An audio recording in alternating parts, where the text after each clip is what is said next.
Hey everybody, welcome back to Play the Game HQ. I'm Daniel and this is Fluffy Dragons. It is a bidding, bluffing kind of deduction game that's coming to Kickstarter soon. We'll leave links down in the description to where you can find it.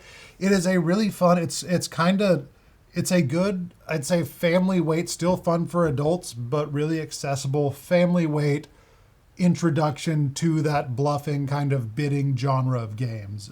It's not like a cockroach poker where you have all these different things that could be going on. The scenarios, the reasons you would bluff, and the bluffs that you can make are very straightforward, very simple. It's easy for really, as long as you're not going to play it with a 5-year-old, but probably 7 or 8 and up can understand what they're trying to do and effectively make those bluffs and engage in the game really well. So the gist of the game is this. You have this board that has the 5 different elemental spaces. Everyone has a deck of cards that match all of those spaces. On your turn, you're going to have one face-up card that's going to eliminate one of those spaces from your option. So if I have this square card face up, I can't go to that spot. And then everyone is going to play a card face down. And this is going to be in turn order. You're going to play a card face down and then put your dragon on one of the spots. So these are the pink cards here. So I might take my cards and play this card face down, which, just so you know, this is the fire, but I might go to the water space. Again, I can't go to the square space because that is eliminated by that. So I might go to the water space and I'm bluffing because I'm actually going to go to the fire space. Everyone is going to do that. And during that phase, when people are playing their cards, if at any point you think another player is bluffing, you can use your gems to bid on the card that they played. So let's say yellow plays this card, which is a lightning, and they put their little dragon on fire. I think they're bluffing. I'm going to take 1 or 2 of my gems and put it on their card to say that I think that they're bluffing. Once everyone has done that, everyone's going to reveal their cards. If they are bluffing and you bid on it, so yellow was bluffing, I'm going to get my gems back and I get to take 2 of their gems. And gems are worth points at the end of the game, so you want to get other people's gems.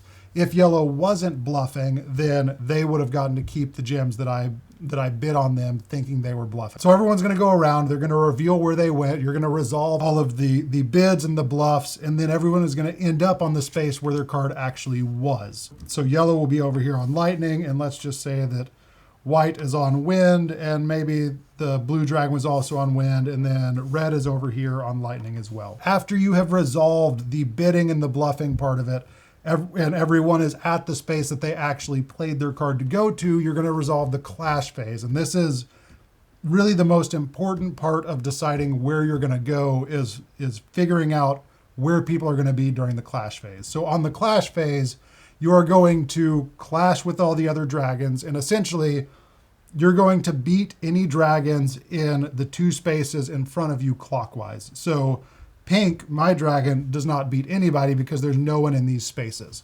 The blue and the white dragons are going to beat the red, yellow, and pink dragons. That just means that they get to take 1 gem from each of the dragons that they beat. There's no player elimination. They're not out of the game, and multiple dragons can beat the same other dragons. So pink is going to get no gems.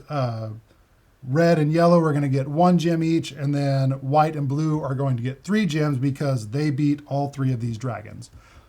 Once you have done that and everyone has gotten their gems and got the gems that they won, you're going to reset and play another round. One really important element in this game is the black gem. At the end of the game, all of the gems you have of your color are worth 1 point. All of the gems you have of another player's color are worth 2 points. And the black gems are worth double the number of players in the game. So in a 4-player game, a black gem is worth 8 points. So getting those black gems is very valuable. The black gem goes to the space where the last player in turn order went to on that turn. So if blue was the last player in turn order, then a black gem is going to go on that space. That, as you are trying to figure out where you're going to go, is going to be a really strategic element of the game. One, because you want to get that black gem, but also because you know other people are going to be going there, and you might bluff that you're going there, or you might go there and bluff that you're not going there. It really just, those are the things that you're going to use to calculate where you go and where other people are going is really just the clash and where that black gem is and positioning yourself correctly for that. So it was, again, we played it with Peyton, who's 10, Jared, who's 14, and then me and Allison played it. And it was really, there were a lot of really fun. As a parent, there is a real struggle with playing bluffing games with your kids because you are teaching your kids to be good liars and then scared at how good they did at the game that you asked them to play with you. And it just creates a lot of existential dread and just a lot of internal struggle, but it's a lot of fun. Love playing bluffing games. And all joking aside, Peyton has been asking to play bluffing games and to play bidding games. He really enjoys those.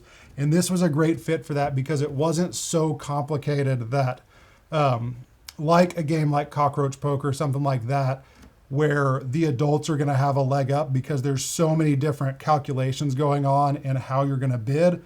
This is very straightforward. You are going to a space and trying to decide if the other person is being honest about where they're going.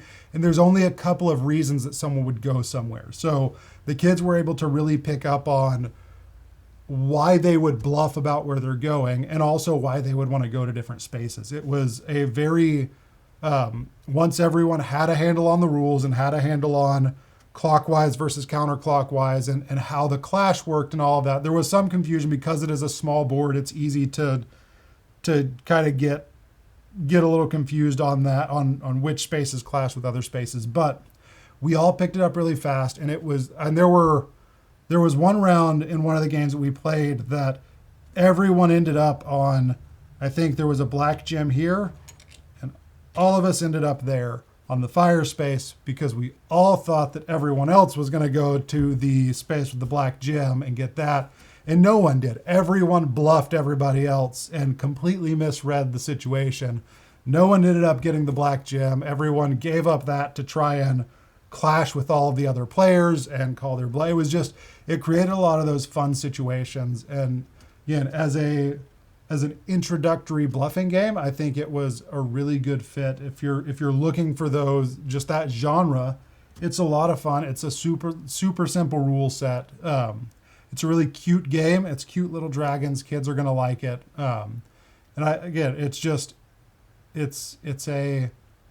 It's a great way to dip your toe in the water of bluffing games. See if you like it.